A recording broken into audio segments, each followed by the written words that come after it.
राधे राधे दोस्तों, कैसे हैं आप सब। आज जो मैं कहानी आप लोगों के समक्ष प्रस्तुत करने जा रही हूँ, यह आध्यात्म की एक कहानी है जो सच्ची घटना पर आधारित है। हमारी प्रिय श्री राधा रानी, श्री लाडली जी, श्री जी कितनी करुणामयी, दयामयी है, जिनके द्वार से कोई भी खाली हाथ नहीं लौटता। उनके चमत्कारों का तो कोई अंत ही नहीं है। आइए आपको एक ऐसा ही एक चमत्कारी प्रसंग सुनाते हैं। किसी नगर में एक सेठ जी अपनी पत्नी शारदा और 3 पुत्रों के साथ रहा करते थे। सेठ जी का बहुत बड़ा कारोबार था। उनके पास धन दौलत किसी चीज की कमी नहीं थी। फिर भी सेठ जी हमेशा उदास रहा करते थे। उन्हें छोटी कन्याओं से बहुत प्रेम था। उनकी पत्नी शारदा बहुत धार्मिक प्रकृति की महिला थी। सेठ जी के घर में जब भी किसी कन्या का आगमन होता था तो उस कन्या के लिए सेठ जी अपनी पत्नी शारदा से कहकर तरह तरह के व्यंजन बनवाते और उस कन्या को अपनी पत्नी द्वारा बनाए गए व्यंजन को अपने हाथों से खिलाते और इतना ही नहीं, नए कपड़े खिलौने भी दिलाते थे। कन्या के चले जाने के बाद फिर से पहले की तरह सेठ जी उदास हो जाया करते थे। इसी तरह कुछ समय बीत जाते हैं। एक दिन उनके दौर पर एक महात्मा जी आए। उनके साथ उनके कुछ शिष्य भी थे। अपने दौर पर आए महात्मा जी को खड़ा देखकर सेठ जी दौड़े दौड़े आए और उनके चरण स्पर्श किए और उन्हें पूरे आदर सत्कार के साथ शिष्यों सहित घर के अंदर आने की विनती की। महात्मा जी और उनके शिष्य घर के भीतर आ जाने के बाद सेठ जी सबको बैठाकर स्वयं अपने हाथों से उनके चरण धुलते हैं। बाद में सेठानी जी से गर्मा गर्म भोजन परोसने को कहा। सेठानी जी ने जल्द ही सभी के लिए भोजन की व्यवस्था कराई। सेठ जी ने अपने हाथों से भोजन परोसा, सभी को भरपेट भोजन करवाया। भोजन के उपरांत उन्होंने महात्मा जी और सभी शिष्यों के लिए विश्राम करने की व्यवस्था करवाई। थोड़ी देर विश्राम करने के बाद महात्मा जी उठकर सेठ जी के पास आए और उनसे वार्तालाप करने लगे। महात्मा जी एक बहुत पहुंचे हुए सिद्ध पुरुष थे। थोड़ी देर की वार्तालाप से उन्होंने सेठ जी के मन के विकारों को जान लिया और जल्दी ही यह मालूम पड़ गया कि सेठ जी क्यों उदास हैं। पर यह बात सेठ जी के मुंह से वे सुनना चाहते थे। इसलिए उन्होंने सेठ जी से प्रश्न पूछा कि तुम इतने दयालु और सज्जन किस्म के व्यक्ति हो, सदा सबका भला करते हो, कभी किसी के बारे में बुरा नहीं सोचते हो, तो आखिर तुम्हारे उदास होने की वजह क्या है। महात्मा जी द्वारा यह प्रश्न पूछे जाने पर सेठ जी ने अपने दिल का हाल महात्मा जी के सामने खोलकर रख दिया। उन्होंने महात्मा जी से कहा, गुरुवर, आप बिल्कुल ठीक कह रहे हैं। यूँ तो मेरे पास धन धान की कोई कमी नहीं है। ईश्वर ने मुझे सब कुछ दे रखा है। यहाँ तक कि मेरे 3 आज्ञाकारी पुत्र भी हैं जो मेरा कारोबार संभालते हैं और जीवन बहुत सुखमय चल रहा है। परंतु दिल में कहीं ना कहीं एक टीस जरूर उठती है। इतना सब कुछ मेरे पास होने के बावजूद भी मेरे पास एक कन्या नहीं है। मैं हमेशा ईश्वर से एक कन्या का आशीर्वाद मांगता हूँ, पर वह मुझे कभी नहीं मिल सका।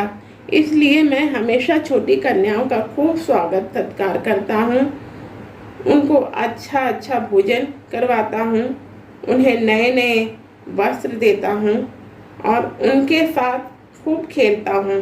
पर उन बच्ची के घर से चले जाने के बाद बहुत दुखी हो जाता हूँ और हमेशा यही सोचता हूँ, काश भगवान मुझे भी एक कन्या दे देते जिससे मेरा जीवन भी पूरा हो जाता, कोई भी इच्छा बाकी ना रह जाती। सेठ जी की यह बात सुनकर महात्मा जी ने उनसे कहा, अरे तुम परेशान क्यों होते हो बेटा, तुम्हारी यह इच्छा अवश्य ही पूरी होगी।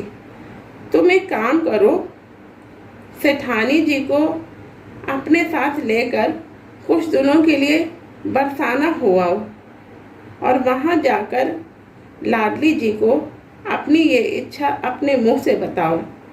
तुम देखना जल्द ही चमत्कार होगा। इतना कहकर महात्मा जी अपनी सभी शिष्यों को लेकर वहां से प्रस्थान कर गए। कुछ दिन बाद सेठ जी ने अपनी पत्नी शारदा को लेकर बरसाना की यात्रा पर निकल गए।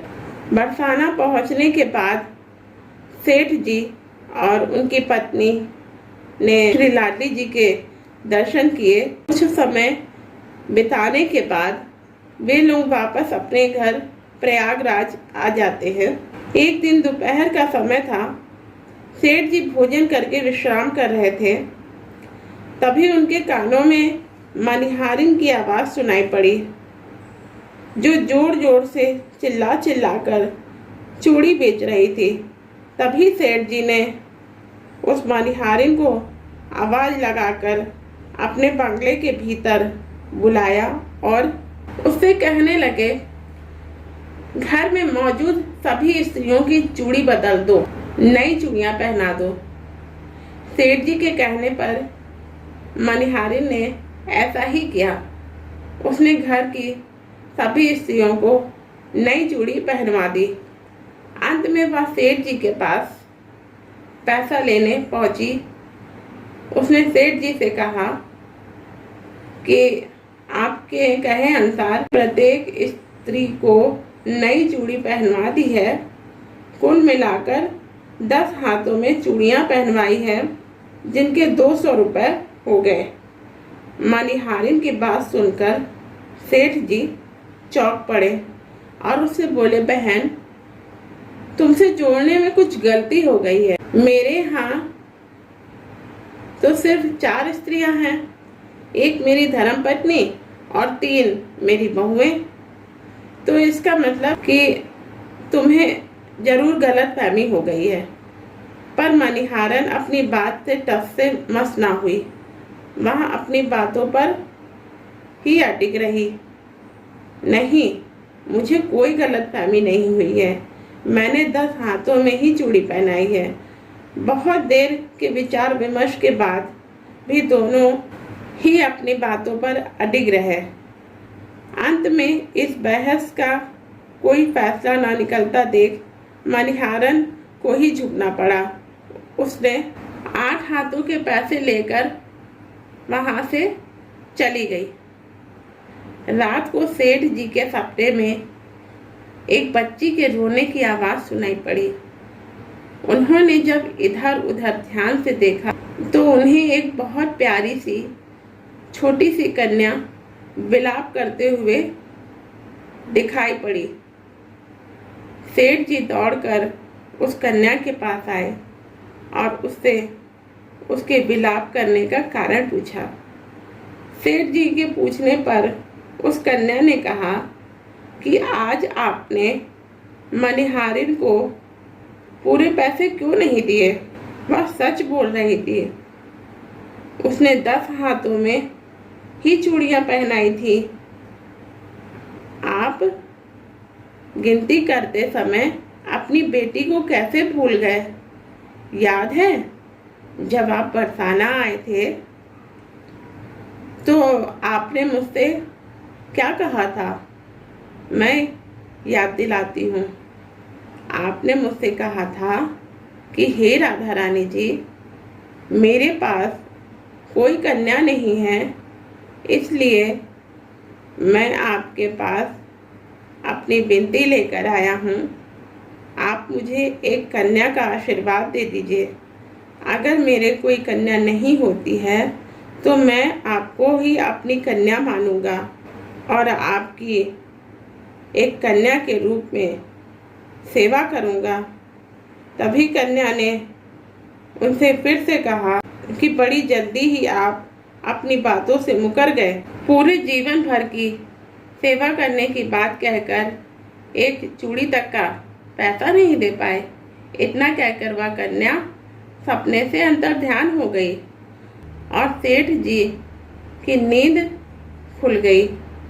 वह फौरन ही अपने घर के मंदिर में राधा रानी के विग्रह के समक्ष हाथ जोड़कर खड़े हो गए। अपने द्वारा की गई गलती की क्षमा मांगने लगे। उन्होंने राधा रानी जी से कहा कि हे लाडली जी, मुझसे सच में बहुत भारी अपराध हो गया है। मैं अपने द्वारा कही गई बातों को कैसे भूल सकता हूँ। आपने सही कहा। मैंने बरसाना मंदिर में आकर जो वचन लिया था कि मैं जीवन पर्यंत आपको ही अपनी बेटी मानूंगा, उसे मैं कैसे भूल सकता हूँ। सिर्फ एक बार मेरा अपराध क्षमा कर दीजिए। मैं वादा करता हूँ कि मैं अपना बचा हुआ शेष जीवन आपकी सेवा में ही लगाऊंगा और आपके द्वारा दिखाए गए रास्ते पर ही चलूँगा और आपको कभी शिकायत का मौका नहीं दूंगा। यह मेरी पहली और आखिरी गलती है। इतना कहकर सेठ जी वहीं मंदिर में बैठकर पश्चाताप करने लगे। सुबह उठते ही मनिहारन के पास पहुँचे और उससे हाथ जोड़कर माफ़ी मांगते हुए उसके बकाए पैसे दे दिए और कहने लगे, मनिहारन, तू बड़ी भाग्यशाली है रे। तेरे हाथों से स्वयं श्री राधा रानी जी ने चूड़ियाँ पहनी और तुम्हें कृतार्थ कर दिया। तुम्हारा जीवन सफल हो गया। उस दिन के बाद से सेठ जी जब तक जिए सिर्फ राधा रानी का नाम लेते रहे और अपना सारा जीवन उनकी सेवा में लगा दिया। तो दोस्तों, यह कहानी यहीं पर समाप्त करते हैं।